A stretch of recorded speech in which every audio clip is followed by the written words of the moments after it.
목회자이기 때문에 때로 장례식을 많이 치르게 되는데, 장례식을 치를 때마다 느끼는 것이 한 가지가 있습니다. 믿음이 좋았던 분, 그리고 연세가 많은 분이 돌아가시면 장례식 하기가 굉장히 좋아요. 할 말도 많고 또 부담도 없고. 근데 믿음도 좋은 분인데 젊은 분이 돌아갔어요. 가서 할 말이 없는 거예요. 이때 목회자들이 아주 곤혹스러워요. 그 참여한 분들도 또 생각이 많겠죠. 말하자면 여기 나사로의 경우가 그런 가정이에요. 예수님이 사랑했어요. 아주 믿음이 좋았고, 이 삼남매 가정이 모범적인 신앙의 가정이었고, 예수님이 그토록 사랑했던 그런 사람들인데, 근데 이 나사로가 젊은 나이에 주님이 그토록 사랑했던 친구라고 불렀던 사람인데 갑자기 죽는 사건이 발생을 하는 거죠. 할 말이 없는 거죠. 그런데 우리들이 이 지점에서 한 가지 알아야 될 것은, 믿음이 좋은 분도 하나님이 사랑하셨던 가정에도 젊은 사람도 이와 같은 어려움을 당할 수 있다는 거죠. 주님이 사랑하셨고 믿음이 좋았고 젊었다, 그럼 아무 일 없느냐? 그거는 아니에요. 대부분의 많은 분들이 예수를 믿으면 건강하고 형통하고 일 잘 되고 장수하고 그런 걸 고대하고 그러는데, 만일 예수 믿어서 장수하고 건강하고 일 잘 되고 그러던 사람들이 예수를 믿는 게 아니라 그것 때문에 믿는 사람들이 많이 일어날 거예요. 나사로의 가정은 그것과는 상관이 없는 그런 말씀을 주고 있는 거지요. 요셉을 보세요. 왜 환난을 당해야 합니까? 욥을 보시라고요. 꼭 환난 당할 이유가 하나도 없는 거죠. 하나님이 인정한 아주 선한 사람이었고 의로운 사람이었는데 그런 환난을 당하는 거죠. 그러니까 우리는 이런 점에서 우리 신앙의 길에 수많은 장애들을 만날 수 있다 하는 것을 여기서 메시지로 주는 거죠. 그런데 그 일을 당했을 때 자매였던 마르다가 속히 주님 오시라고 사람을 보내서 전가를 보내게 됩니다. 주님 빨리 좀 오세요. 큰일 났어요. 나사로가 죽어가고 있어요. 급할 때 누군가에게 빨리 달려갈 수 있는 대상이 있다는 것은 참 축복이에요. 위급한 일을 당했어요. 급한 일을 당했어요. 그래서 믿음의 사람을 찾아가 가지고 나를 위해서 중보기도 해주세요. 이런 믿음의 사람이 내 옆에 있다는 거, 내 주변에 있다는 거, 이런 사람을 가지고 있다는 거 축복이죠. 없어 보세요.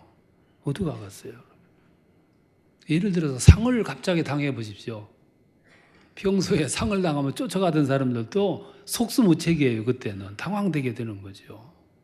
누군가에게 이 일을 좀 처리해달라 부탁할 수 있는 이웃이 있다는 거, 친구가 있다는 거 축복이죠. 급한 일을 당했어요. 빨리 찾아가 가지고 나를 위해서 중보기도 해주세요. 할 수 있는 대상을 가지고 있다는 거 얼마나 다행이에요. 예수님은 그런 면에서 우리들의 지도자이시고 목자이시고 우리들의 주인이시거든요. 주님이 계시다는 것은 그래서 축복이에요. 마르다가 급히 예수님께 전가를 보내서 빨리 오시리라고 그랬어요.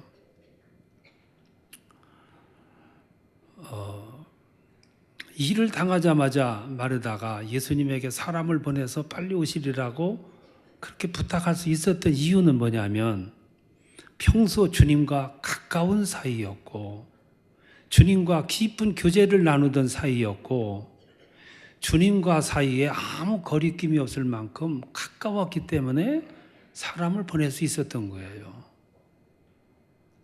만일 주님과 거리가 멀었더라면 이런 일은 있을 수도 없는 거죠.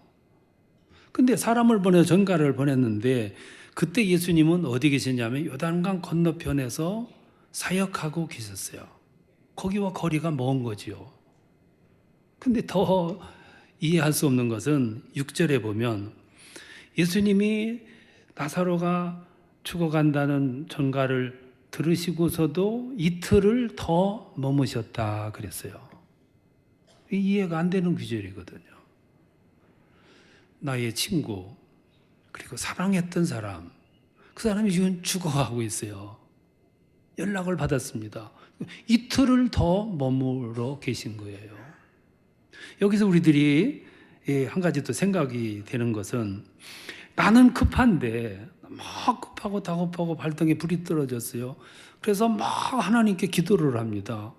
다급하니까 밤을 새워 기도를 해요. 눈물을 흘리며 기도하고 탄원하는데 응답이 없는 거예요. 급하게 연락을 했는데 안 오시는 거예요. 막 나는 급해가지고 그러는데 주님은 일부러 이틀을 더 머무시는 거예요. 이 성경을 좀 자세히 보면 이런 모습이 여기에 포함이 되어 있습니다. 여기서 질문이 하나 나와요. 우리들이 살아가다 문제가 발생했을 때 기도를 했어요. 그랬더니 신속하게 응답이 주어졌다. 그것만 복이냐? 응답이 지연됐고 늦어졌고 그거는 불행이냐? 그겁니다. 꼭 신속한 응답이 빨리 왔어야 그게 복이냐 그 말이에요. 결과지만 예수님이 이틀이나 더 지태하는 동안 나사로는 죽어서 무덤에 묻혀서 이미 나흘이 됐어요. 예수님이 와보니까 나흘이 된 거예요. 사람의 생각으로는 나흘은요, 사람이 회복할 수 있다는 게 전무한 상태예요. 그래서 사람이 사망을 하게 되면 최소한도 3일 후에 장례 치도록 되어 있는 것은 그런 이유거든요. 그런데 결과적으로 예수님이 이틀 지연하신 이유가 여기 나오는 거예요. 왜 지연하셨냐면 예수님이 신속하게 오셔서 죽어가던 나사로의 병을 고쳐가지고 일으켰더라면은 가정사로 끝났을 거예요. 그렇죠? 근데 그가 묻혀서 무덤에 나흘이나 있었습니다. 모든 사람들의 생각으로는 포기했어요. 근데 예수님 오셔가지고 살려내서 무덤에 있었던 나사로가 나옵니다. 나옴으로 인해서 오늘 성경을 보니까 이 사건으로 인해서 하나님이 영광을 받으셨다 그랬거든요. 그러니까 병에서 노임받은 것보다 훨씬 더 감동이 큰 결과가 주어지게 된 거죠. 그래서 예수님 그 소식을 듣고 이틀 더 머무시다가 거기를 가시면서 11절에서 뭐라고 말씀하시냐면 우리 친구 나사로가 잠들었도다. 그러나 내가 깨우러 가노라. 이게 아주 중요한 신학이 하나 나오는데 그게 죽음의 신학이에요. 예수님이 여기서 죽음을 뭐로 표현하느냐면 잠으로 표현을 해요. 여러분, 죽음과 잠은 너무 흡사한 거예요. 짧으면 잠이고 길면 죽음이에요. 간단해요. 여러분, 오래 자려고 그러지 마세요. 조금 있으면요, 시간이 와요. 기회도 오고 길게 잘 시간이 옵니다. 벌써부터 예배 시간에서 와서 연습하시느라고 이렇게 수고할 필요가 없거든요. 여러분, 짧게 자면 잠이고요, 길게 자면 죽음입니다. 그리고 잠과 죽음은 비슷해요. 뭐가 비슷하냐면 땅에 누워서 자는 것이 잠이고 죽음이에요. 또 하나, 잠도 죽음도 사람들에게 평안을 줘요. 다 잊어버리고. 그러니까 사람들이 살아가다가 힘들면 아이고 죽어버렸으면 그러잖아요. 요즘에 살기가 힘드니까 그렇겠지만 죽고 싶다 하고 생각하는 사람들이 10명에서 8명이라는 통계가 나왔어요. 그러니까 많은 사람들이 힘들고 하니까 아우 죽어버렸으면 에라 잠이나 자자. 이게 똑같은 얘기죠. 예수님은 여기서 잠을 죽음에 비유했고 죽음을 잠에 비유를 하고 있다 그 말이에요. 마르다가 예수님 오신다는 소식을 듣고 마중을 나가가지고 21절에 보면 말씀드리기를 주께서 계셨더라면 죽지 아니하였으리이다. 그러니까 예수님에게 뭐라고 얘기하는가 하면 주께서 여기 왜 이렇게 늦게 오십니까? 연락한 지가 언젠데. 그리고 원망을 하는 거예요. 이 세상에서요, 까닭 없이 원망 받는 대상이 예수님이에요. 기도하는 소리를 가만히 옆에 들어보면 원망투성이에요. 예수님한테 왜 이렇게 응답이 없습니까? 모르는 죄합니까? 왜 나에게 시험을 줍니까? 시험은 자기가 만들어 놓고 원망은 주께 돌리는 거예요. 자기가 실패해 놓고 왜 나로 하여금 십자가를 주십니까? 언제 십자가 주었는데 자기가 만들고. 예수님은 가만히 보니까 원망의 대상이에요. 왜 이렇게 늦게 오십니까? 이 이야기 속에서 우리에게 주는 메시지가 몇 가지가 있어요. 그 중에 하나가 뭐냐면 예수님은 이 사건을 통해서 자기 자신의 속을, 자기 자신의 정체성을, 자기 자신이 누구인가를 그냥 다 벗겨서 보여주는, 공개하는 사건이에요. 그러니까 이 사건의 중심은 나사로가 살아났다는 게 중심이 아니고 나사로가 나흘 만에 살아남으로 말미암아 나는 죽었던 사람도 살려내는 생명의 주인이고 권능을 가지고 있고 그런 메시아요 하나님의 아들이다. 이걸 만천하에 공개하는 사건이에요.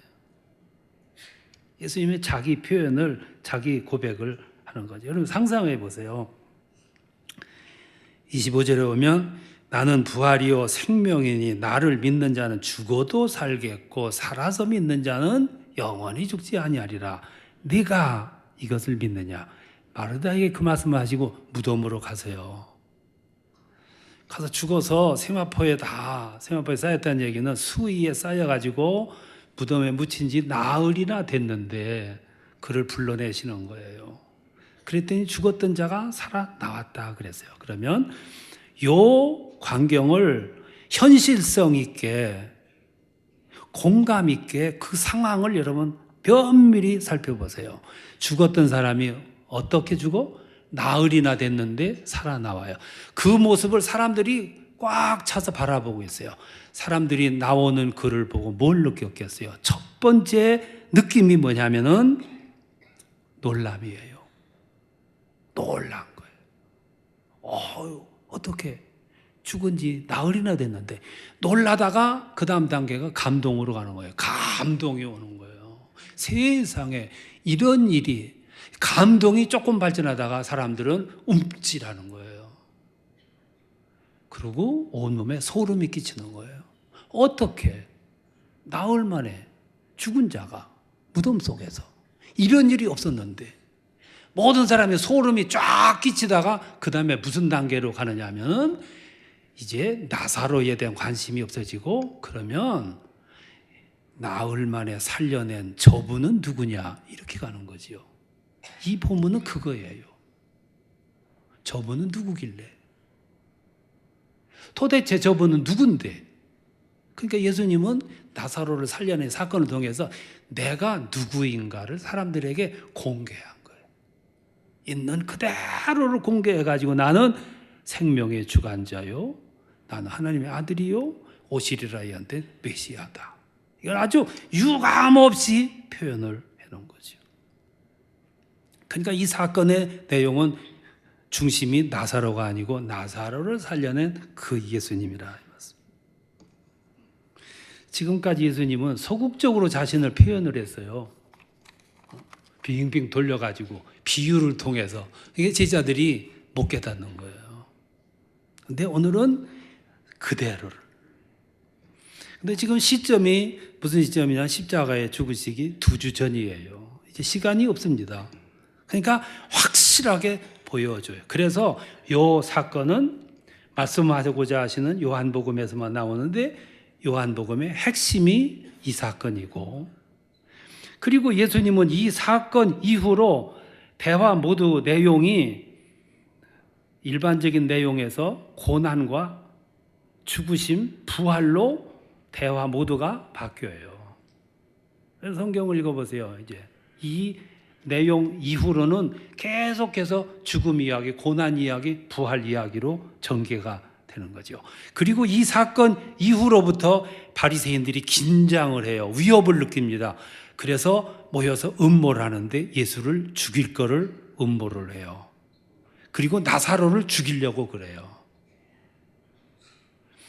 그러니까 예수님은 위협을 느끼고 거기서 20km 떨어진 에브라임이라는 곳으로 피신해가지고 거기서 일주일 동안 전열을 다시 정비한 다음에 일주일 후에 다시 베다니로 오세요.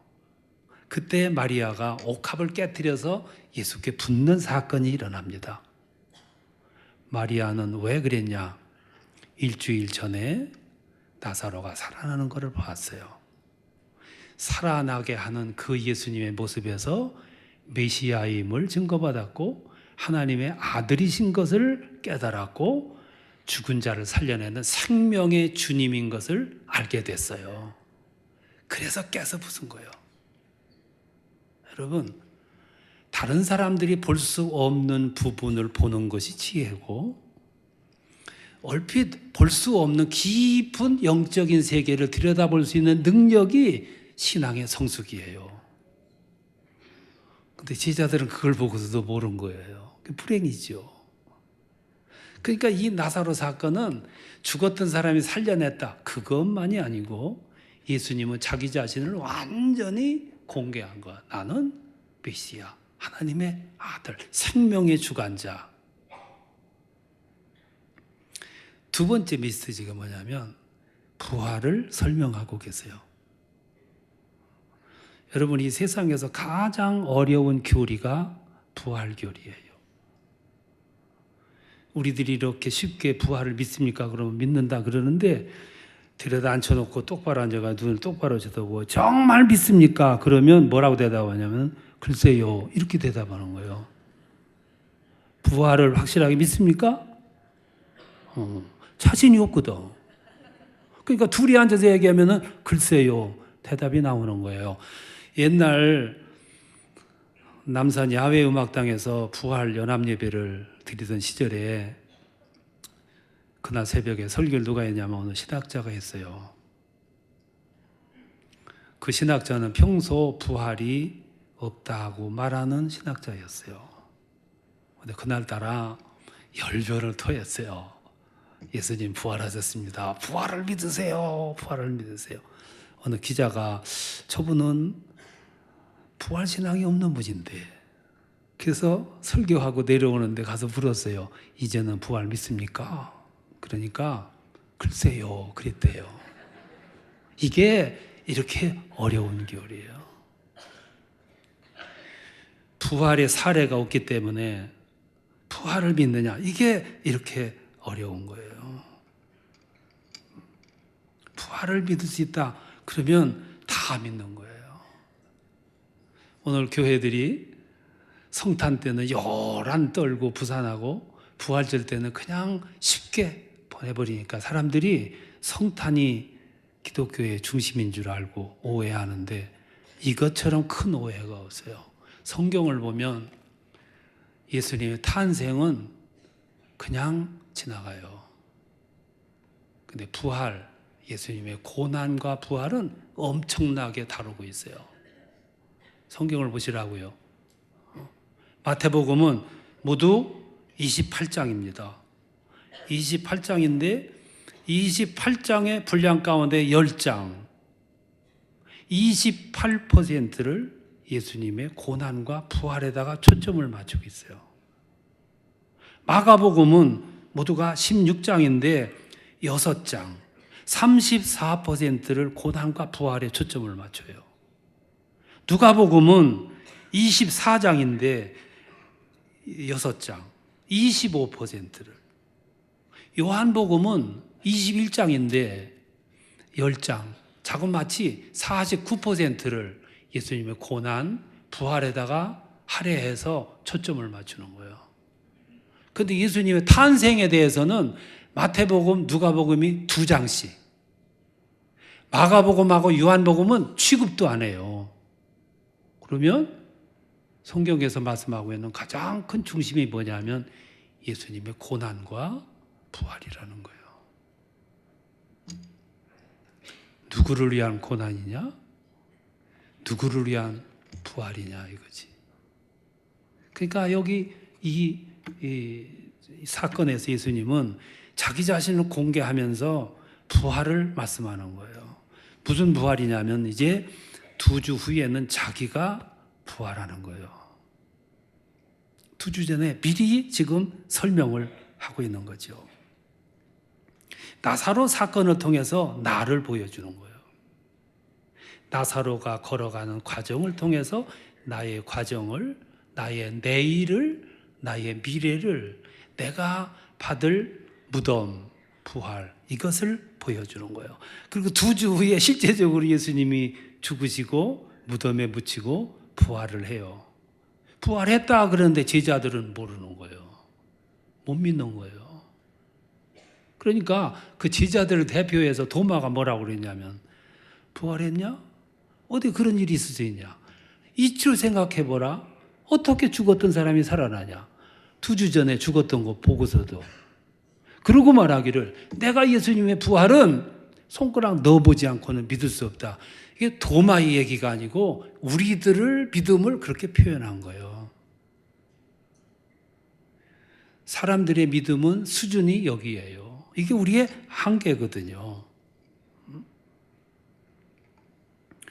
이 세상에 보면요, 예수님의 부활 말고서도 부활의 모습을 비유해 놓은 것들이 많아요. 여러분, 봄이 돼 보세요.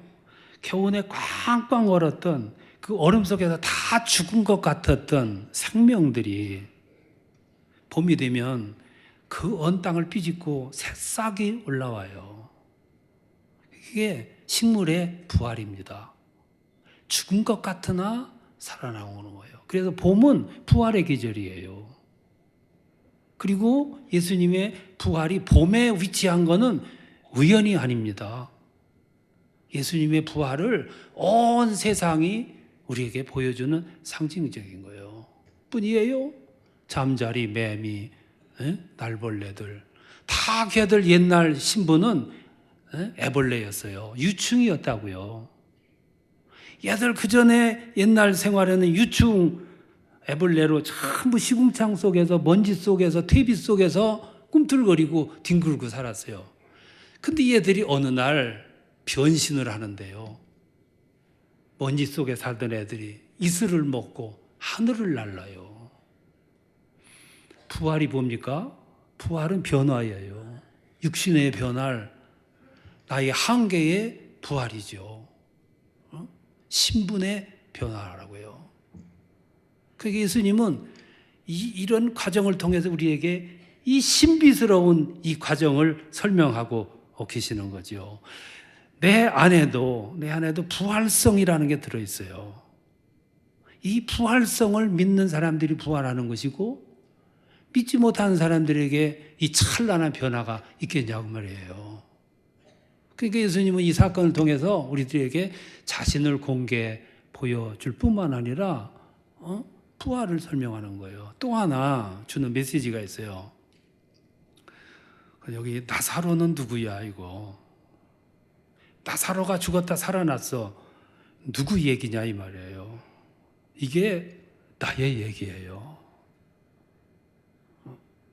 장례식에 가보세요. 누군가가 세상을 떠났어요. 그래서 거기 산 사람들이 가서 조문을 하고 묵념을 하고 그분을 조의를 표해요. 거기서 그것만 보면 안 됩니다. 언젠가 나도 그 과정을 거쳐야 돼요. 그 죽음은 그의 얘기가 아니고 나의 얘기라고요. 그래서 희희낙낙하는 잔치집에 가지 말고 엄숙한 우리의 삶의 미래, 장래를 보여주는 장례집에 가라고 그랬어요. 거기서 나를 보는 거예요. 그러니까 고린도전서 15장 51절에서 이렇게 말씀하는 거예요. 보라, 내가 너희에게 이 비밀을 말하노니 우리가 다 잠잘 것이 아니요 마지막 나팔 소리에 순식간에 호련히 일어나리라. 이거는 나에게 주신 말씀이에요. 나의 말씀이라고요. 그러니까 여러분들은 성경을 읽을 때 나사로 얘기 그냥 이렇게 스쳐가면 아무 의미가 없어요. 예수님 여기서 고난받으시고 십자가에 죽으시고 부활하시기 2주 전에 이 사건을 일으켜요. 그리고 이 사건을 통해서 나를 보여주고 부활을 설명해주고 그러면서 우리들에게 뭘 보냐면 바로 네가 걸어갈 길이 이 길이다. 이걸 우리에게 주시는 거지. 부활은 변화예요.